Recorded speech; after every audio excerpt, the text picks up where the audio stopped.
Alors la préparation, elle est très simple. Elle va juste consister à piler en premier les feuilles de haricots pour les réduire en plus petites particules.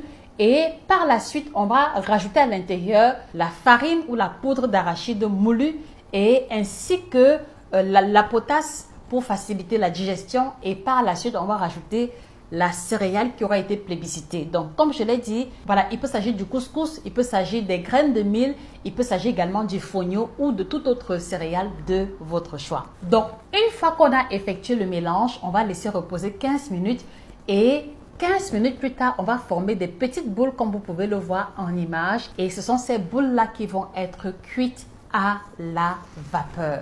Et quand je dis vapeur, cela suppose qu'il n'y aura pas d'immersion dans de l'eau. Cela suppose que c'est essentiellement la vapeur qui va participer de la préparation de la recette à proprement parler. Alors avant qu'on continue, je voudrais vous demander les amis, alors de quelle ville est-ce que vous nous regardez? Merci de laisser les drapeaux en commentaire. Merci également de nous partager les recettes ou les plats de chez vous que vous aimeriez voir décryptés ici sur le prisme de la valeur nutritionnelle.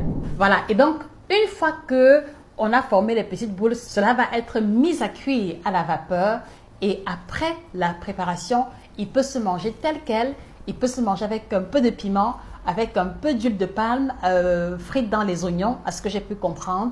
Et également, il se prend comme un accompagnement pour une sauce de votre choix. Voilà à quoi renvoie de façon succincte la préparation ou l'essence de la recette du ngongre Ndjinyongkong que nous avons bien voulu vous faire partager.